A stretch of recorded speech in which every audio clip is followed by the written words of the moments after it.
नमस्ते किसान भाइयों, मैं Mahesh Khatri, GK biotech agriculture, GK Chandan nursery, Himmatnagar, Gujarat से। आज हम राजस्थान में हैं, जैसलमेर ज़िला, गांव सांगड़, और मेरे साथ में एक प्रगतिशील किसान हैं जिन्होंने यहाँ पे मेरे पीछे देख सकते हैं, ये चंदन की खेती की है। अभी इन्होंने खुद के खेत की एंट्री के में दोनों साइड से 100 पौधे लगा के एक नया एक्सपेरिमेंट, वो भी बिल्कुल सफल एक्सपेरिमेंट किया है।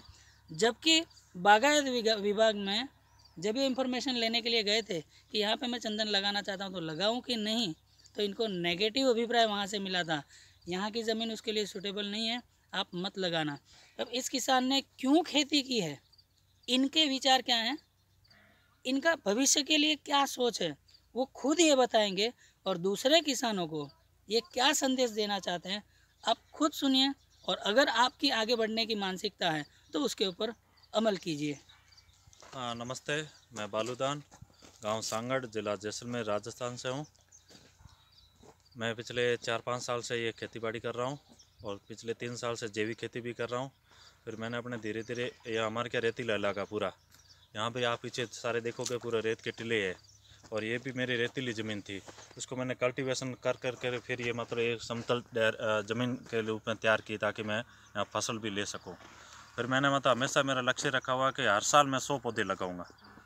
और खेती में इस पौधों के मेरे लिए कोई समस्या नहीं है। खेती तो मैं ऑलरेडी ले रहा हूँ पूरी, मेरा सारा ये 300 बीघे की ज़मीन है जिसके अंदर मैं अभी जीरा लगाया हुआ खेती फसल ले रहा हूँ।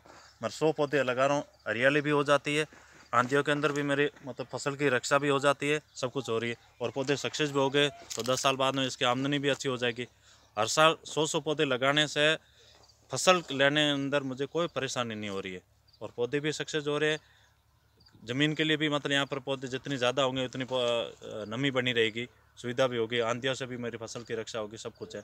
तो मैं किसान साथियों से यही कहना चाहूँगा कि अगर आप भी अपनी मानसिकता बदल करके फसल ले लो, फसल के अंदर पौधे कहीं आपकी रुकावट नहीं डालेंगे। 100 पौधे लगा दिए मेड़ के किनारे, वापिस 100 पौधे दूसरी मेड़ के किनारे लगा दो, तो उसमें आपकी फसल जहाँ आप ले रहे थे वहीं पर फसल ले रहे हो। ये पौधे आपकी एक ज़मीन भी न तो 1 बीघा भी आपकी ज़मीन खराब नहीं होगी। सिर्फ मेड़ के किनारे लगाते रहो पौधे और फसल लेते रहो, पौधे सक्सेस हो गए। 10-12 साल के अंदर आपको भी अच्छी आमदनी हो जाएगी, बच्चे भी याद करेंगे भी पिताजी ने कुछ अच्छा काम किया है। बस यही कहना चाहता हूँ। दोस्तों मेरे पीछे देख सकते हैं आप, ये पूरा रेतीला एरिया है।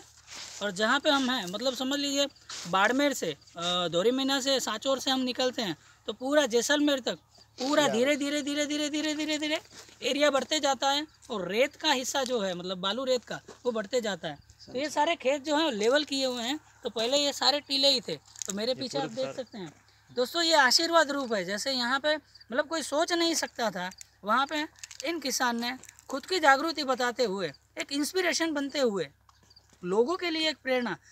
गुजरात और महाराष्ट्र के किसानों को सही में सोचने की ज़रूरत है।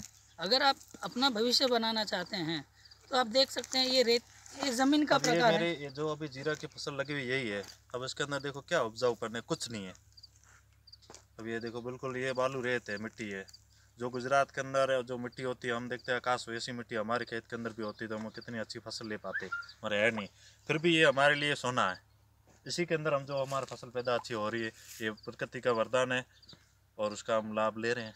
और ये चंदन के पौधे भी इसी रेत के अंदर मैंने लगाए हैं और ये सक्सेस हो गए। बाकी तो ये सारे रेत के टीले हैं, देखो पीछे पूरे। धन्यवाद दोस्तों, मैं आपको यहाँ पे ज़मीन का प्रकार बता रहा हूँ।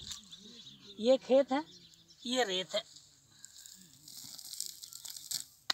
पीछे देख सकते हैं रेत के टीले।